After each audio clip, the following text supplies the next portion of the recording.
and you ask yourself out loud, where would I rather be? And effectively, what you have done is you have given a code modifier to your subconscious mind. You've given it a question to answer in a proactive, positive way.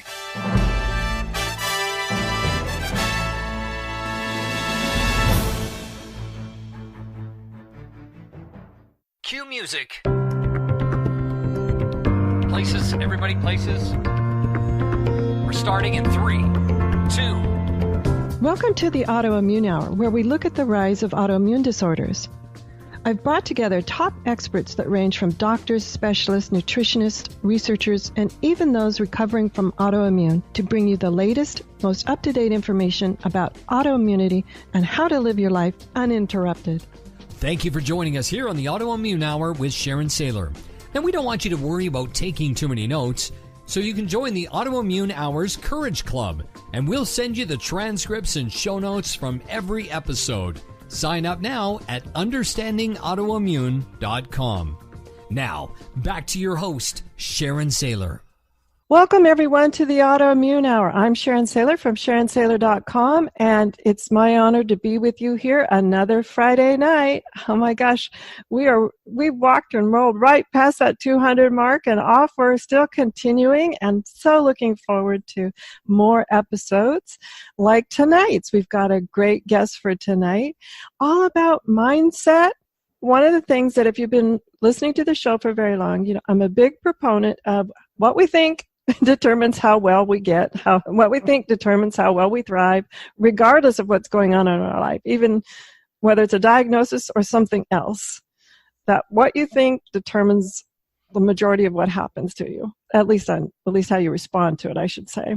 Anyway, tonight's guest is Donna Blevins, and she is the author of the brand new book called MindShift On Demand, Quick Life-Changing Tools, How to Shift Out of Fear, Anxiety, Worry, and Overwhelm in an instant. I love that idea. Anchor yourself in the new reality that leads to profound positive change in your life. And I wanted to have her on because you're like, well, Sharon, what's that have to do with autoimmune? And I'm saying it has everything to do with autoimmune. Once I started to uncover my thinking around my diagnosis and work with that, play with that, explore it, everything changed. So welcome, Donna. Thanks for being on the show. I am excited to be here, Sharon. Oh my God. It's an exciting topic. Tell us about the little bit, I was reading your bio here about the history of how you became this MindShift On Demand. You've always been a proponent of, thinking and positive thinking, that kind of thing. But how did this MindShift on Demand happen? I have been involved with mind shifting without having the words for it, but I've been involved with it since I was 6 years old. And all throughout my life, I realized that the words we choose set ourselves up for either success or failure. And when I was working on what I thought was the final draft of MindShift On Demand, it was Halloween 2013. And I got it from my computer, and I'm looking at the screen, and I'm like a kid. I'm like a brat. I looked at the screen and I said, I want something that proves my mind shift exercises work, and I want proof now. And I stomped my foot like a kid. And I guess it kickstarted a clot that went to my brain. I had a massive center left brain stroke. And in that moment, the lightning struck. It took me what felt like 20 minutes to fall to the floor, which was only seconds. And when I got to the floor, I went, crap, watch what you ask for. And I was able to get myself up. And my husband and mother were able to get me to a local hospital. I was airlifted to the University of Florida Teaching Hospital. And throughout that journey, on that flight, with all the healthcare teams, they would say, she will never be able to speak fluidly again, because all I could say was 2 words. I could say, Donna, and my favorite word, as I mentioned before, crap. And I was able to shift the way I was thinking by going through one of the mind shift exercises I've been using for many years called, isn't that interesting? And detach from it. And I was able to speak not in 8 to 9 months, but in 3 days. Wow. That is amazing.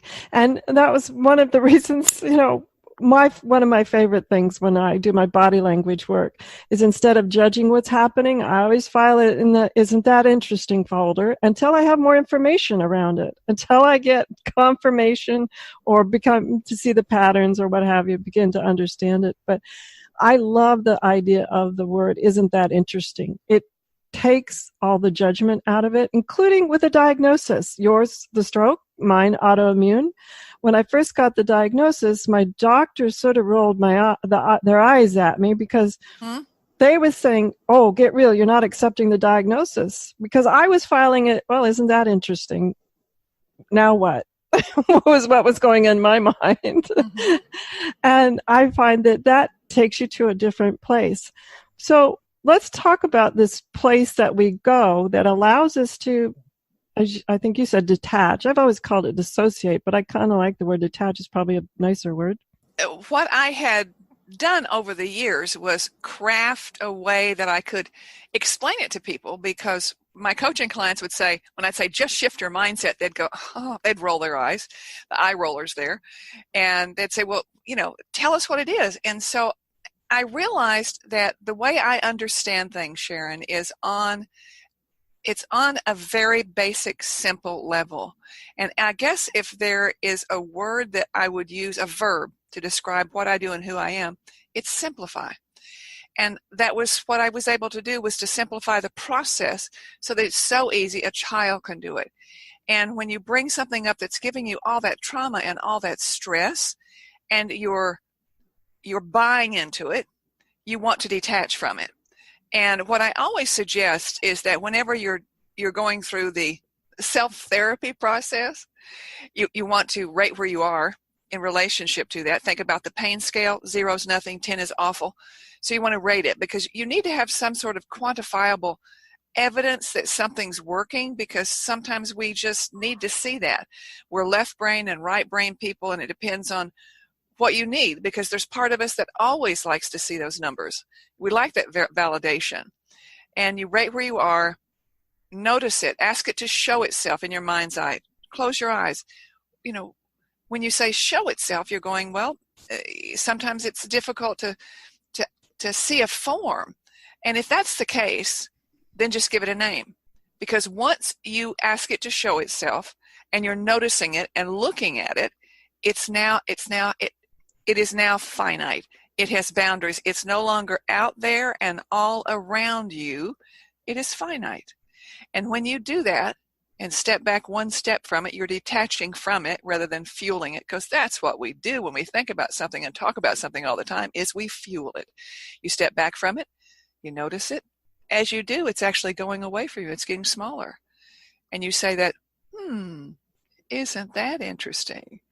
And it begins to move away and to dim, to almost diffuse. And when you get to that point of just noticing, then you open your eyes, look up and to the right, and what you're actually doing is accessing the right hemisphere of the brain, the creative part, and you ask yourself out loud, where would I rather be? And effectively, what you have done is you have given a code modifier to your subconscious mind. You've given it a question to answer in a proactive, positive way. I love that.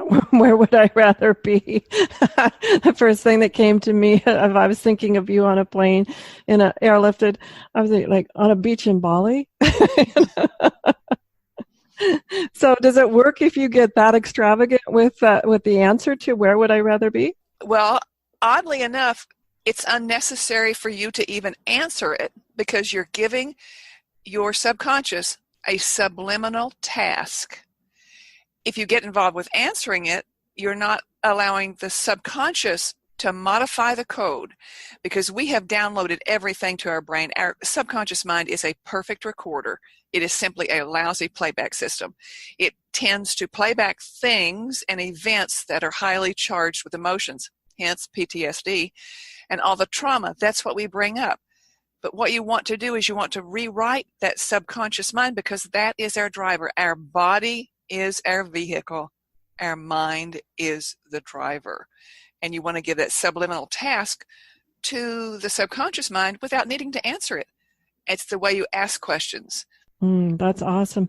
A question that came up for me was when you mentioned PTSD. There's a lot of research right now around the neurobiology of autoimmune and understanding that past traumas can play into exacerbating autoimmune.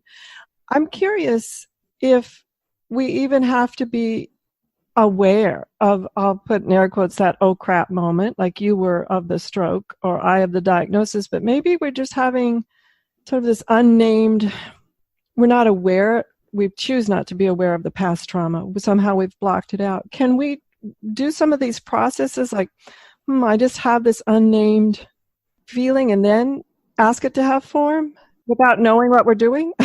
Yeah, it's really fun because you'll be startled sometimes at what pops up in your mind. And even though you go, no, that's not it, just let it be. Just ask it to come forward, ask it to show itself. Because sometimes you're just feeling, you've just got that dread feeling, that feeling of downness, and you're not sure what's coming from, and just take a few moments. And sometimes it is unnecessary to even define it, because once you become accustomed to going through the simple process of, isn't that interesting? Or you can even say, isn't that funny? Isn't that odd? You can change the adjective so that you can play with it and you have fun with it. But what happens is once you do that, because you only need 40 days to do any patterning, I wonder if that's a word, probably not. You want to take the habit of doing mind shifting over a 40-day period, and it's not an hour a day. I call it the 10-minute a day mind shift master plan, because by doing something in that vein for 10 minutes a day, now let's face it, is everyone worth giving themselves 10 minutes a day? Absolutely. I'm curious, do you have to do it all? Does it take a solid 10 minutes, or could it be 5 and 5 or 2, 2, 2, 2, 2? That's a new thought for me. I'm certain if it were broken up over the day, that would be fine. The key is that whatever you want it to be, do it if you can, at the same time. Set an alarm. There's something about patterning and changing the neuroplasticity of the brain and retraining the brain, because that's what we're doing. We're retraining habit patterns, because everything we do is based on habits. Absolutely. I'm thinking of what I call, when I get in those moments of catastrophic thinking, I actually relate to, when I stop to unpack it, I actually began to relate it to a particular family member who has the same catastrophic type thinking. And I was like, that's where I learned it from. Mm-hmm. Yeah, we learn everything. And when I first heard the concept that our programming and our subconscious mind, because it is our computer, it was primarily programmed before the age of 6. And that's a little frightening, but there's so much in our beliefs and values that are imprinted on us based on the people we know, the people who raised us, the words that we heard, and it's the words. The words are so powerful because the words that we hear. I was raised strict Southern Baptist, and I rebelled against I was raised strict Southern Baptist, and I was determined to be a missionary and a traditional missionary. And when I went to college, all of a sudden, I did one of those about face, because all of a sudden I said, I just don't like this because it's judgmental. 20 years later, I'm doing that. And all of a sudden I said, I'm being judgmental about judgmental. I've just got to shift away from that. It's funny how we do that. And I so agree. Words matter. Words completely matter. One of the things that I like to say about don't believe your diagnosis, because what happens is you'll get into that catastrophic thinking of everything the doctor tells you can or will go wrong. They're like those pharmaceutical commercials, where they have that fast-talking guy at the end with all of this dreadful things, and you're like, good sakes, why would you even consider that? And so I'm thinking about how the words that we use, I'll say unconsciously, create what's happening in our reality. So if we catch ourselves using a word over and over, or maybe notice that pattern in our family here over the, as we get to play with this idea, is it just the word that we can be attracted to? And if we change that one word, do other things begin to shift? I believe that there is that possibility that changing single words or word patterns can shift the way that we live, our perspective. How we change our thinking changes our reality. And one day I was sitting in a real estate office. We had a real estate office for quite a few years, and I'm sitting there waiting for some customers to come in. And all of a sudden I had this odd vision. I thought of people having this bubble around their heads, and that was their reality. And they were walking down the street, and all of a sudden I'm going, how in the world would you want to know what the reality was based on the other person? And I was having this daydream kind of fun with it. I was playing with it, and in my mind's eye, I kind of went over and kind of peeked in somebody's bubble, and I went, oh my goodness, the world is like that for them. And I've oftentimes thought that if we saw what the reality was on all the view screens, now we're talking about a true science fiction, because everyone's perspective is different based on how they were brought up, the words that they say, and the words that we choose. And can you change a word? Possibly could make a huge difference. Because I believe we need to listen to the words, and when they come out and they're self-sabotaging, you need to give yourself some slack. Because after the stroke, I would get frustrated at misplacing words. I have now deleted the words from my vocabulary of forget and forgot. Delete, thank you. And I found that when I would be struggling for a word, all I would have to do is to let it go. Even in front of people, speaking in front of people, even with coaching clients, if a word is misplaced, I'll say, would you please help me find a word? It's wonderfully refreshing that people are so open. And the fact that rather than saying, oh, I can't find that word, I go, please help me find it. It's mislaid. I'll just describe what it is. I've done that in front of 300 people. And they go, oh, that word is. And I'd say, thank you very much. And I keep on going on. And by doing it like that, rather than struggling for it, it becomes an easy way to move forward without getting in that place where you feel like you're stalled. I'm smiling because thinking, I just wrote a blog post about mentioning the elephant in the room, that whether you're a public speaker or whatever, that just mention the elephant in the room and move on. It becomes so much easier. And in your case, it was a misplaced word every so often. And as you pointed out, everybody was cool with it. Oh, okay. That's what we do. One of my things about words that I've always been a word nerd about was things like, am I talking to Donna or I'm talking with Donna? Totally different outcomes, right? Mm-hmm. And the other, 3 or 4 weeks ago, maybe a little bit longer now, we had Sarah Payton on, who radically shifted my view of anger with one word. And that was, are you angry at? Are you angry at yourself for getting an autoimmune? Are you angry at the doctors for not diagnosing it sooner? Are you angry at the disease? Or are you angry that? And totally took it out of that ouch perspective, that self-critical judgment of other perspectives. Are you angry that it happened? Okay. Complete different shift in my mind, how fast my view of anger changed when Sarah brought that to the show.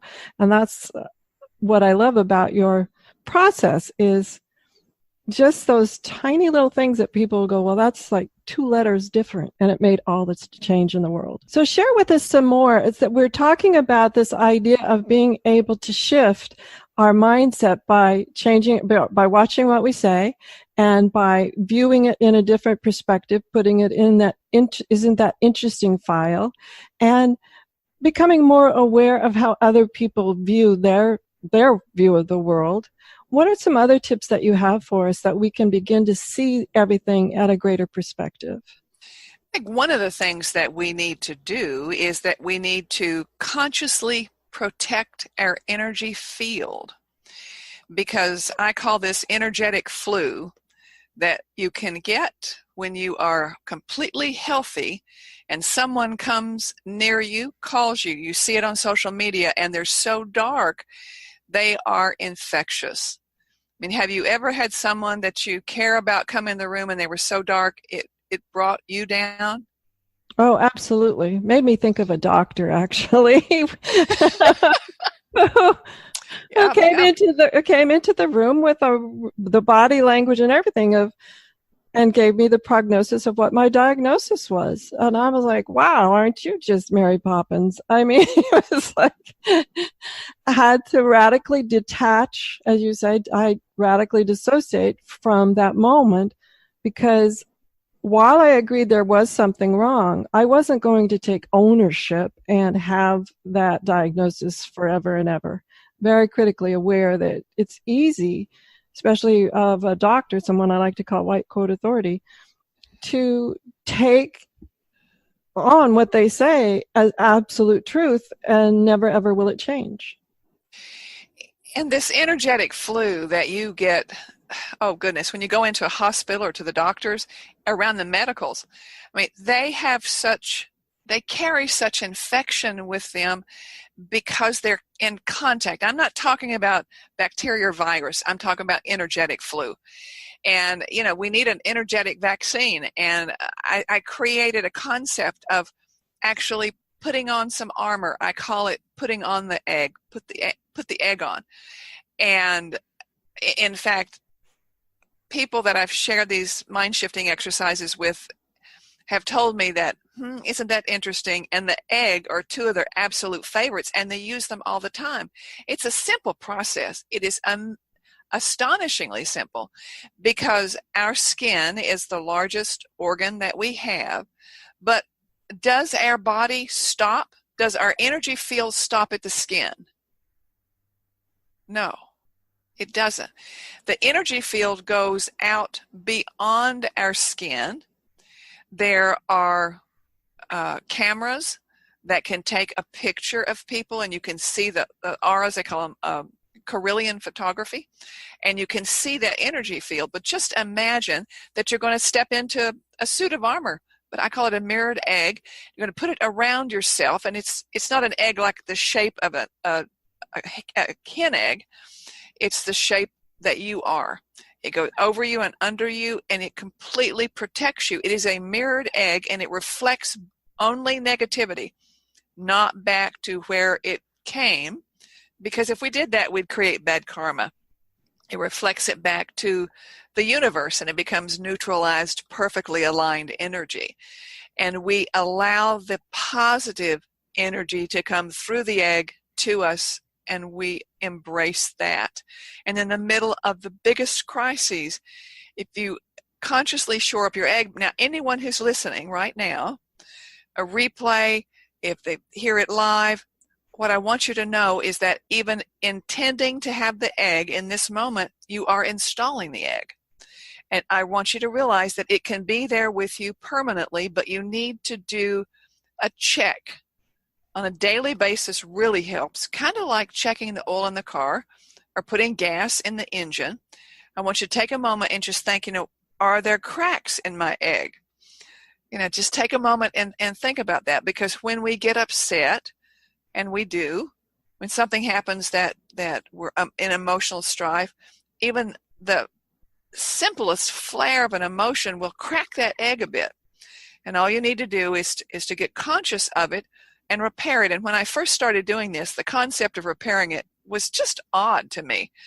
And I was having such a difficult time envisioning it was shiny again. So I went and in my mind's eye got some of that shiny duct tape. I said, okay, I'll just go on the outside and I'll come back. And then I would put it on the outside, and it was okay. It was smooth over. And it's kind of one of those, Obi-Wan Kenobi. Okay, it's smooth now. And when you do that, I think what happens is you're actually coming to that moment of mindfulness.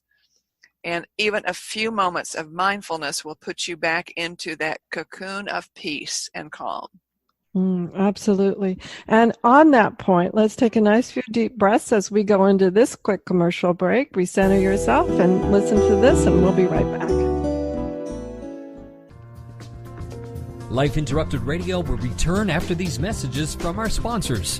It's great sponsors like these that keep this show coming to you every week. Be sure and stop by lifeinterruptedradio.com to learn more. Your conscious lifestyle on steroids. OMTimes Radio. IOM FM. Hello, I'm Lisa Berry. Join me every Monday at 1 p.m. Eastern Time for Light on Living. A chance to see new, hear different, and feel more as I shine the spotlight on all the ways to lighten the load of life's challenges. Light on Living is your link to that new way you're looking for, that new understanding that will enhance your life, and that positive connection that will support your growth. So join me and you'll gain insight and start to see things in a new way that motivates you. OMTimes Magazine is one of the leading online content providers of positivity, wellness, and personal empowerment. A philanthropic organization, their net proceeds are funneled to support worldwide charity initiatives via Humanity Healing International. Through their commitment to creating community and providing conscious content, they aspire to uplift humanity on a global scale. OMTimes. Co-creating a more conscious lifestyle. Listen and imagine.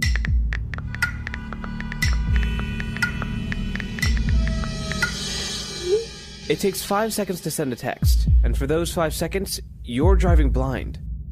Life is worth more than a text. Stay alive. Don't text and drive. Visit StopTextStopWrecks.org, a message brought to you by the National Highway Traffic Safety Administration, Project Yellow Light, Noise, and the Ad Council.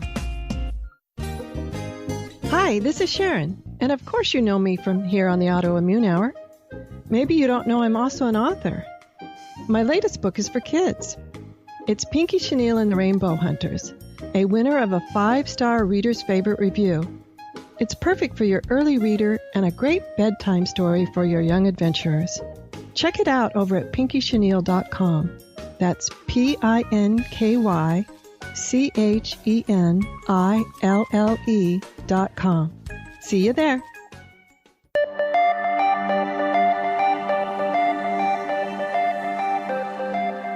Welcome back, everyone, to the Autoimmune Hour. I'm Sharon Saylor from SharonSaylor.com.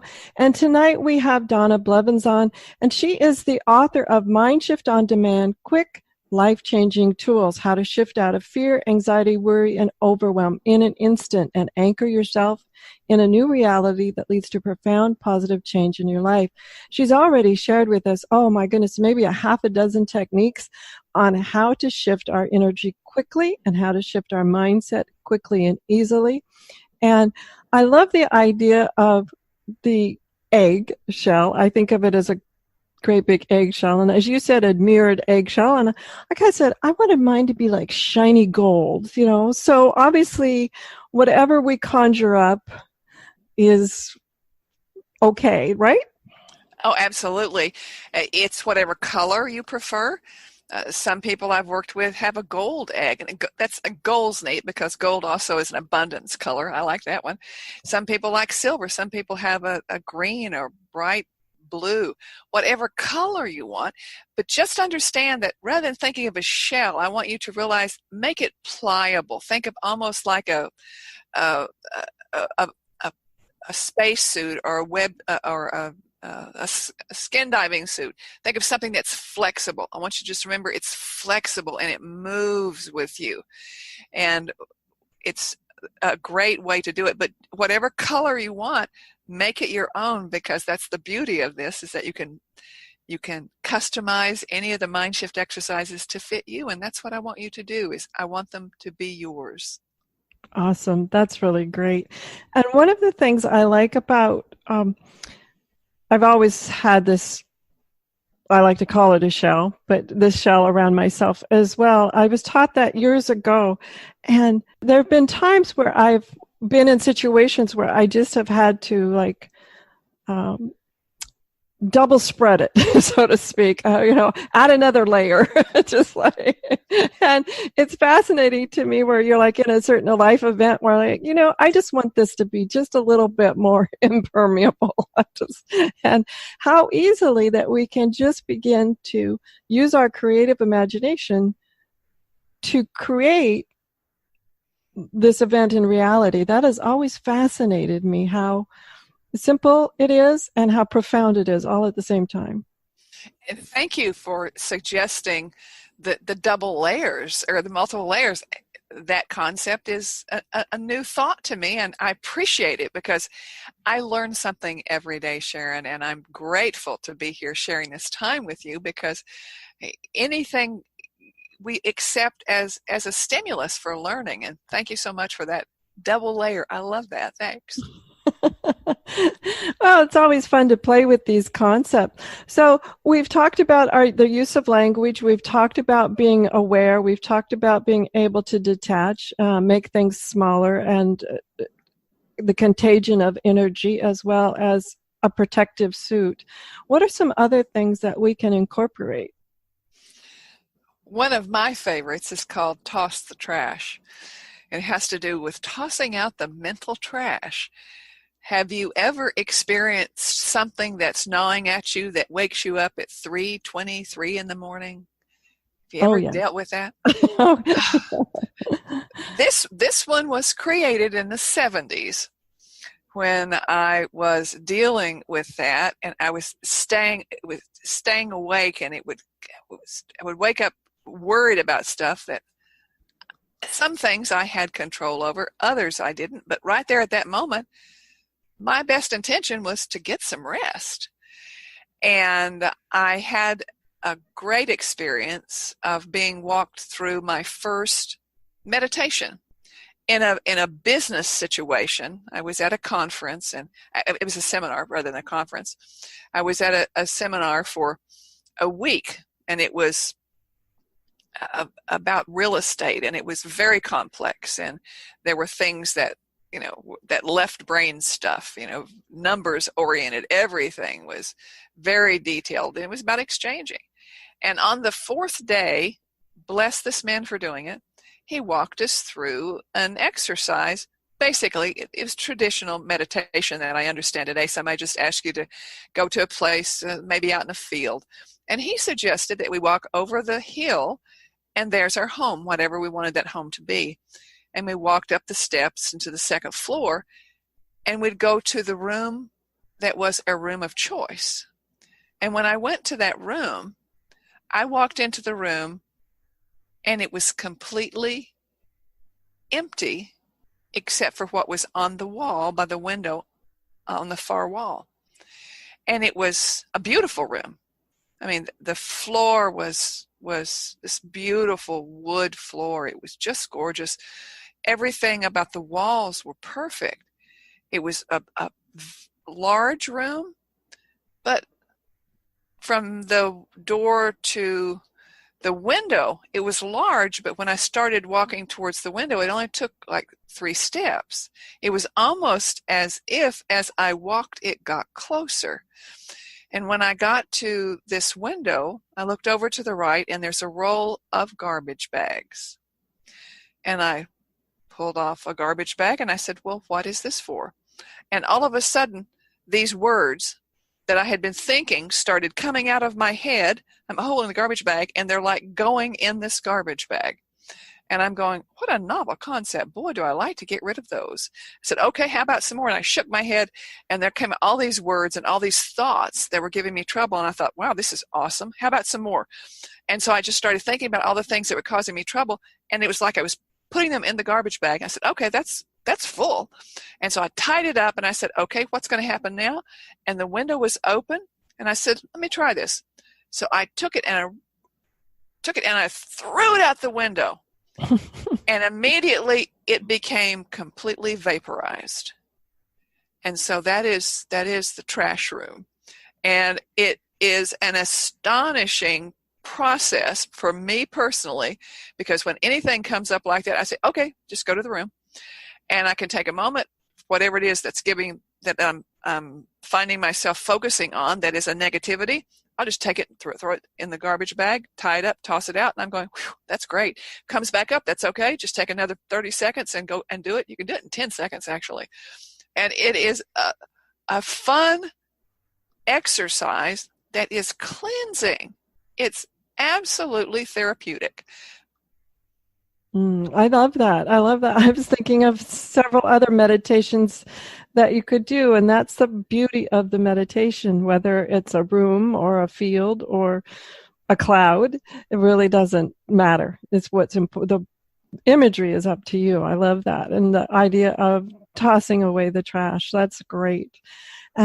Now, I'm thinking that sometimes we can begin to have those moments where we're judging our trash. What are some tips that you have? So we're going through this process and we're coming on, well, we did go, isn't that interesting? And then we start to judge our trash, or maybe we haven't forgiven yet. And we go, well, maybe I don't want to throw this out just yet. What tips do you have for being able to let go? It's actually one of the processes that I created for my poker coaching clients, because I've been in the poker industry for over 20 years. And the reason that I like that particular game, the card game, because it is certainly a card game played by people, but it's most importantly a people game played with cards. And poker gave me a place where I could test drive mind-shifting exercises in an environment that was finite. You're there you're only competing against the people that are at your table at that moment, regardless of how big a tournament might be. And I was trying to figure out how in the world I could make this simple. And I had a thought, and it escaped me. Oh, I know where I was going with that. That ever happen to you when you're in the middle of something, it goes walking away? Okay, come back here. Okay, so the poker concept is one of the biggest problems poker players had, is that they refused to let go of a hand. They were in a hand. It might have started out to be the very best hand possible, and then with another card that came, things changed. And one of the biggest strengths in poker is to fold early and to fold often. And one of the things that I had to convince myself to do was to give myself permission to fold, even when you feel like you've had so much invested. And certainly it applies in the poker, but it is so appropriate to talk about in life, because that's one of the biggest problems we have. And we allow ourselves to create a problem out of it, is holding on to something because we're feeling guilty or we're being judgmental. And maybe it's okay to hold on to something and to notice it, think about it, do a little dissection, but give yourself permission to fold. And in that process, the very first step, that even with the, isn't that interesting? The very first step before all of that is to forgive yourself. And I actually created a tone. And I had watched one of your shows about the sound of music and how the tones are therapeutic. And I have actually been toning forgiveness for many years, because I would start looking at the word forgive, and all of a sudden I started playing with it one day, and I would go, forgive, and I would stay on the V, and when I was doing that tonally, I would find the tone that felt comfortable, and I saw the V turned into birds and flew away. And it was the self-forgiveness. It was very therapeutic. And what surprised me when I was watching the replay of that particular episode of yours is that the tone that I used is the perfect fifth. It's that tone that you get when you take a C and a G. And that was that tone, because when I heard it, I went, that's the tone I use. I never knew it had a term, but that is that is the tone that I've used. And that's the tone that is has been very therapeutic for self-forgiveness. But I say to anyone, find the tone that you want, but to forgive.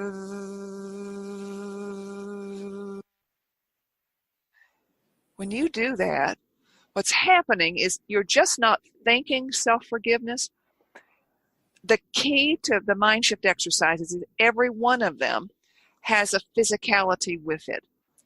Rather than just simply thinking it, you're moving and you're creating a mind-body-spirit interface.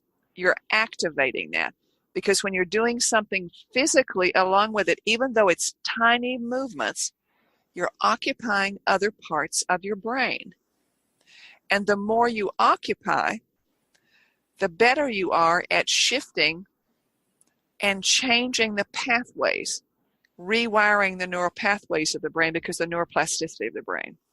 Oh my gosh, yeah, absolutely. And that was Sharon Karn, everyone, from Sound Wellness. She had a great show on about the harmony of healing a couple of weeks ago. You can catch it over at understandingautoimmune.com or at understandingautoimmune.com/YouTube. Awesome. I suggest watching it in YouTube. There is something about being able to see it as well. It was an awesome show. And one of the things that fascinates me is just in talking about the process, I'm listening, but I'm also beginning to feel slight shifts. As if, Are you? Yes, as if things are changing without consciously sitting here doing the process. Oh, thank you. I just have chills. Thank you. I think that's fascinating how I'm sort of running another tape going, isn't that interesting? Things are shifting already. And I haven't even consciously worked the process. That's so fascinating. While I contemplate that a little bit, we need to take another quick commercial break. We'll be back in just a couple of minutes with more from Donna and MindShift On Demand. Your conscious lifestyle on steroids. OMTimes Radio. IOM FM. Change and growth are part of natural life, and also part of your spiritual life. Everyone needs support and guidance, especially during life passages. Upgrade yourself with the OMTimes Experts program. With OMTimes Experts, you have access to the best intuitive coaches, spiritual teachers, counselors, astrologists, and oracles. Our team was carefully selected so you can trust. Find out more at experts.omtimes.com. Grab a cup of tea or a glass of wine and tune in for Inspired Conversations with publisher Linda Joy on Tuesdays at 2 p.m. Eastern. Linda creates sacred space for leading female luminaries, empowering authors, heart-centered female entrepreneurs, coaches, and healers. A soulful venue where guests openly share the fears and obstacles they've overcome, wisdom and lessons learned, and the personal journey that led them to the transformational work they do in the world. Inspired Conversations to empower you on your path to authentic, soulful living. Research shows we apologize up to 10 times a day, and most of the time, we say sorry as a response to someone else's mistake. What if we thanked people instead of all that unnecessary apologizing? So instead of saying, sorry, I'm rambling, you say, thank you for listening. Join us at projectforgive.com, a free, non-religious resource on global forgiveness. Hi, this is Sharon, and of course you know me from here on the Autoimmune Hour. Maybe you don't know I'm also an author. My latest book is for kids. It's Pinky Chenille and the Rainbow Hunters, a winner of a 5-star Reader's Favorite review. It's perfect for your early reader and a great bedtime story for your young adventurers. Check it out over at pinkychenille.com. That's PinkyChenille.com. See you there.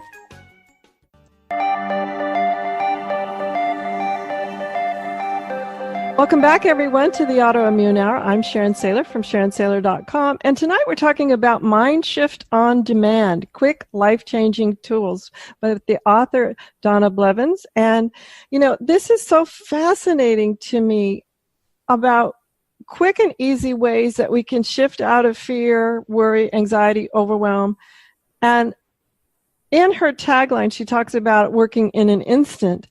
And before we left for the commercial break, I started to notice changes happening for me, even though I am just listening to what Donna is sharing with us here.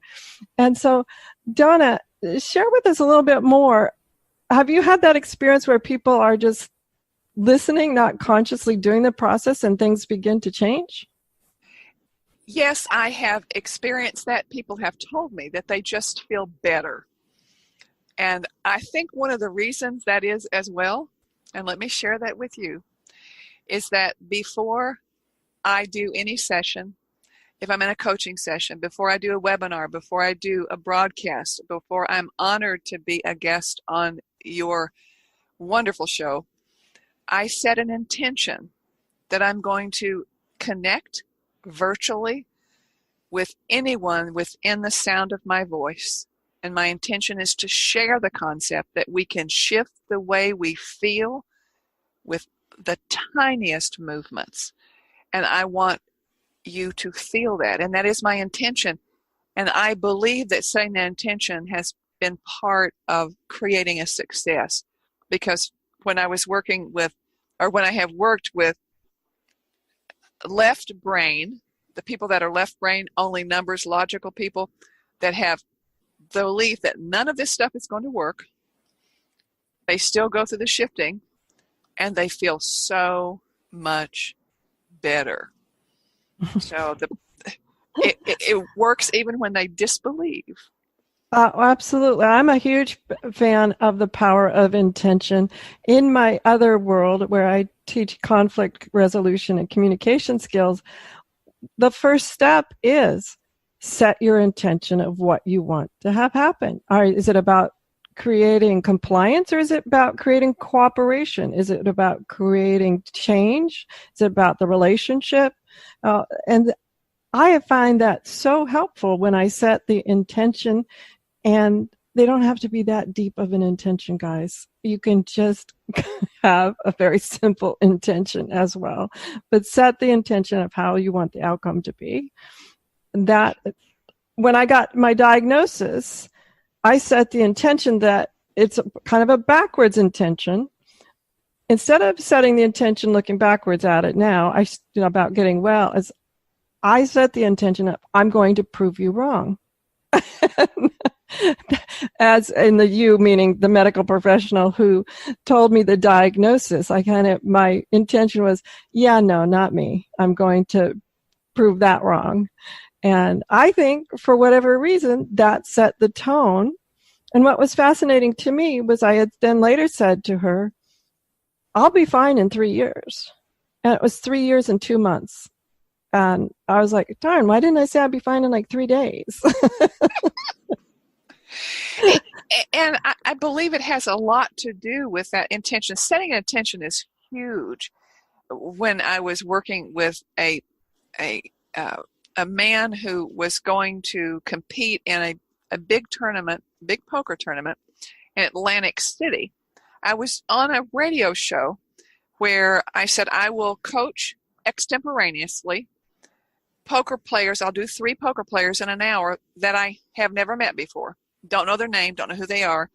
I don't want them to be one that you would know because of media. I wanted them to be someone unknown to me because I wanted to go through this in a way that was in the moment and see what we could do in relationship to that.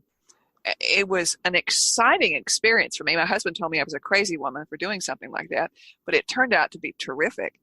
And this man said that he was going to Atlantic City for his next bad beat. And in the game of poker, bad beat means you had the very best hand. There's only 1 or 2 cards that could beat you, and you were beaten. So they call that a bad beat. But most people would just whine about everything. And he was going on like that. And I said, wait, you have set an intention to go collect your bad beat. You need to reframe your intention. He had never even heard of the word intention in that respect. And he said, I don't understand. I went through the concept of setting an intention. And so I helped him to craft a few simple words for the intention. And I want to let you know that I got word from him the following week. He went to compete in this tournament, and he came in first place. He won. Awesome. Awesome. Yeah. And I love the idea of reframing our words. Oftentimes I've heard of people say words like, they are a pain in the rear, or that is a pain in the neck, or something along those lines. And true story, for a long time ago, I had a shoulder pain that just wouldn't go away. Couldn't figure out, x-rays, everything, nothing wrong. One time I went in to see a friend of mine, massage therapist, known her for years. First thing out of her mouth is, well, if we'll just take that knife out of your back, you'll be fine. Mm-hmm. And so it's so interesting to me how, even in using the bad beat language, was creating his reality. Now, I hadn't been thinking there was a knife in my back, or I hadn't been saying there was a knife in my back, but I'd been thinking it. I hadn't really verbalized it like sometimes people say, that person's a pain in my rear. But it's fascinating to me how often the words we use show up in our body. Oh, absolutely. And but I'm having this pain in my neck or my shoulders, you're talking about that. And then I go, okay, now I have the awareness to go, whoa, wait a minute. What is it that you're feeling like? Oh, you're feeling like you're carrying too much of the load. Well, let's, release some of that. Or, maybe you need some help. My mother is 92, and I have been her caregiver since 2002. I am blessed that she has been with us and sharing our home since 2002. And let me take that back, because I rather than being her caregiver that long, in 2002, during one of our daily conversations, because my husband, I met him over 30 years ago, and he insisted that I have a daily phone call with my mother. That was way before the cell phone days. And I said, what do you mean? He said, no, you have to make contact with her every day. And I resisted, but I finally did it, even though our conversations sometimes were 15 seconds, but at least we made that contact. And Mother said to me that she wanted me to, she said, something's bothering you. You need to pray about it and figure out what it is. And I said, I don't need to pray about it, Mama. Nothing's wrong with me. She said, no, there's something really bothering you. And one of our daily conversations the next week, I said, Mom, I know what's bothering me. And she said, what? And I said, I really would like for you to come and share our home with us now, so that we can get to know each other as adults and become friends as adults before it becomes necessary for us to live together because of health reasons. And the following week, she said, why don't you fly up and we'll bring my car down? She never said, I'll move in with you. She said, fly up and I'll bring my car down. And that was 16 years ago. Wow. Awesome. Yeah. My goodness. She's huge. She's wonderful. And that has been really therapeutic, because as it becomes my role has changed, and it's become necessary to be a caregiver. She had 2 falls this year, broke 2 concussions and broke 2 ribs, but she's doing very well. But I had to really slip into that position. And I realized I was feeling this pressure on my shoulders and my neck. And I said, okay, I need to get a virtual assistant. I knew that I needed to have someone to take care of a lot of stuff that I was doing in the business. And it has been a huge relief for me to finally say, okay, figure out how to get that done. And it's been very helpful. Oh, yeah. And there's always ways to figure out what's going on, and taking a moment to explore, like Donna has shared with us tonight. We're just about out of time, Donna. This time has just flown by. This is so fascinating to me. I appreciate everything you've shared. What final thoughts do you have? And then share with the audience how to get the book MindShift On Demand, as well as to learn more about you and your amazing work. Well, thank you. And you can find me a couple places on the internet, but MindShiftOnDemand.com is the book site. And the simplest thing to do is to go there. You can opt in for a 4-minute audio, which has the, isn't that interesting? And it walks you through the process. And download it, because I wanted to make it condensed and make it easy. Take it with you. And what I want you to understand is that it is simple. It is easy to do. The book's in print and Kindle on Amazon, And I'm excited because it's been in the top 100 in sports psychology for the past year in Kindle. Awesome. So I'm really delighted with that. What I'd like to leave you with today is that when you're listening to the words that come out of your mouth, and sometimes it's hard to retract them when they're out, and you don't want to, in the middle of sentence, I know that even today, seldom does, but sometimes it will, words will come out that are sabotage, self-sabotage words. Something comes out and you're going, oh, who said that? But just let it go ahead and come out. And when you say whatever that sentence is, at the end of the sentence, I want you to tack on 2 perfect words. Until recently. And it is absolutely cancels what it is that you've just said and puts you in. When you say that, it is so uplifting. It's self-forgiving, uplifting, and mind-shifting in 2 simple words. Oh, I love that. Thank you, Donna, for sharing that. It brought to mind the opposite of that. I had not heard until recently. That's awesome. I've used a phrase where if someone asks you if you can do something, and maybe you're like, it's a big promotion or a big chance, instead of just saying no, just go, not yet. And so it's as simple as that. These little tiny reframes of our language is so powerful. So I like that. Until recently. I call them word shifts. Yeah, I love that. I love that. Thank you so much, Donna, for being on the Autoimmune Hour. Everyone will have her website and other information over at understandingautoimmune.com for you. And have a great week. We'll see you next Friday night, 7 p.m. Eastern Time. Enjoy. The information provided on lifeinterruptedradio.com is for educational purposes only. What you hear, read, and see on Life Interrupted Radio is based on experience only. The information presented here should never be used for any legal, diagnostic, or treatment purposes. Always seek sound legal, medical, and or professional advice regarding any problems, conditions, and any of the recommendations you see, hear, or read here on Life Interrupted Radio.